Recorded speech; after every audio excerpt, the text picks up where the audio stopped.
Assalamualaikum warahmatullahi wabarakatuh. Beberapa waktu lalu, dunia Islam dihebohkan oleh sebuah kisah nyata yang luar biasa, yang disampaikan oleh banyak da'i di Saudi Arabia. Kisah ini datang dari seorang da'i asal Maroko, sebuah cerita yang menggetarkan hati tentang betapa luasnya rahmat Allah, bahkan untuk seseorang yang dianggap paling hina di mata manusia. Suatu malam, da'i dari Maroko ini bermimpi. Dalam mimpinya, sosok yang paling kita cintai, Rasulullah Shallallahu Alaihi Wasallam, datang dan berbicara langsung kepadanya. Beliau bersabda, "Sampaikan kabar gembira kepada seorang lelaki bernama Fulan yang tinggal di Mekah, bahwa dia termasuk ahli surga."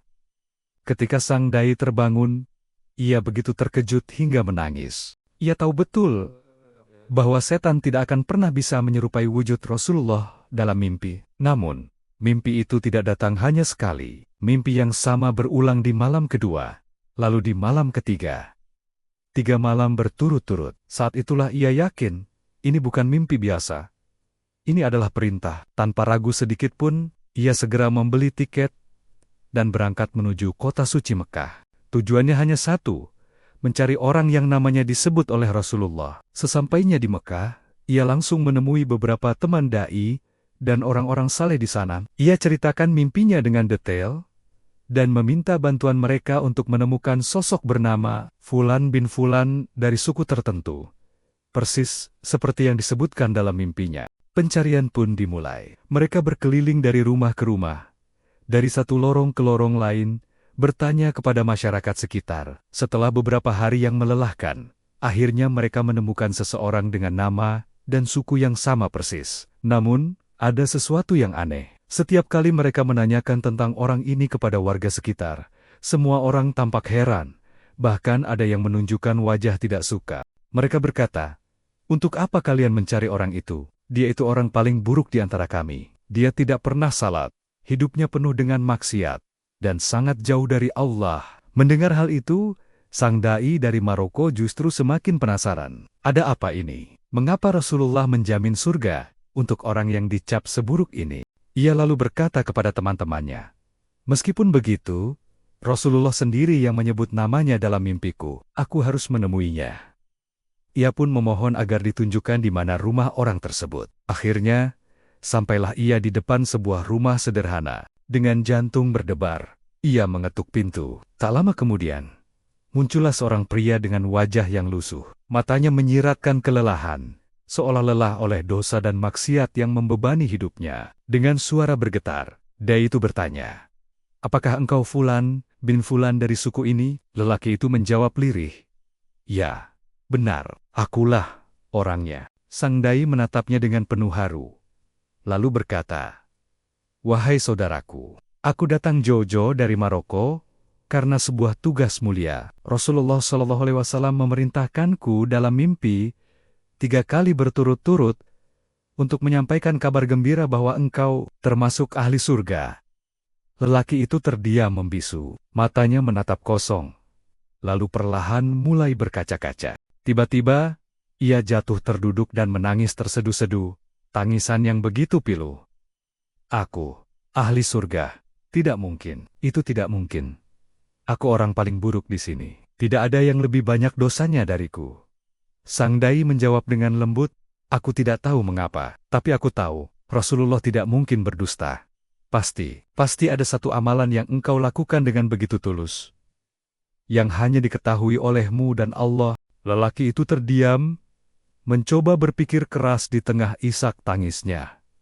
Ia mencari-cari, adakah kebaikan yang pernah ia lakukan? Lalu, dengan suara yang sangat pelan, ia berkata, "Ada satu hal, tapi aku tidak pernah menganggapnya istimewa."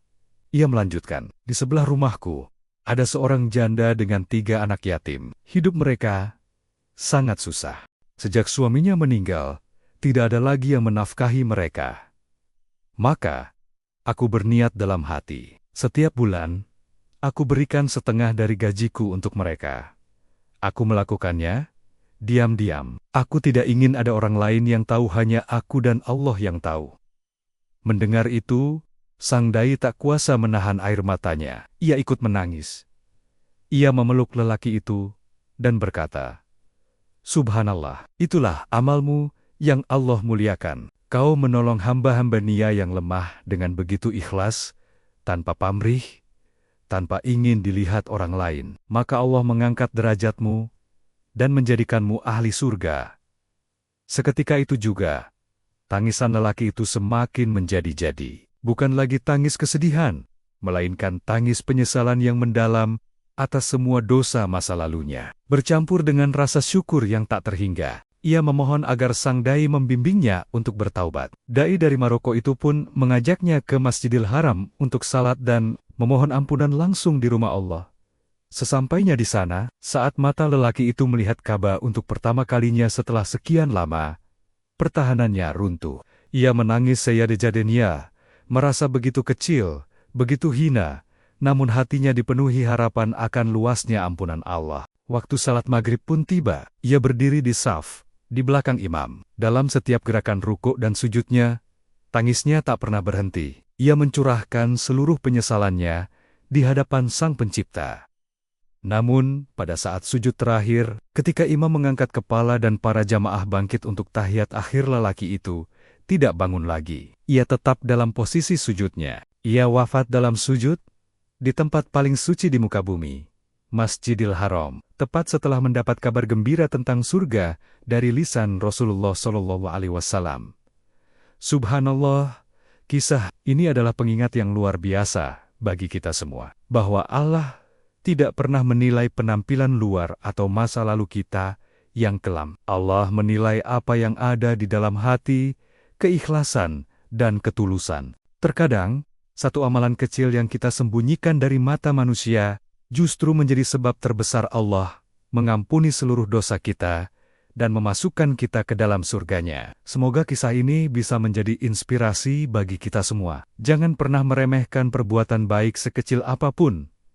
Dan jangan pernah putus asa dari rahmat Allah. Terima kasih sudah menyimak sampai akhir. Jika kalian merasa video ini bermanfaat, jangan lupa untuk like, share, dan subscribe channel ini agar kita bisa terus berbagi inspirasi bersama. Sampai jumpa di video selanjutnya. Wassalamualaikum warahmatullahi wabarakatuh.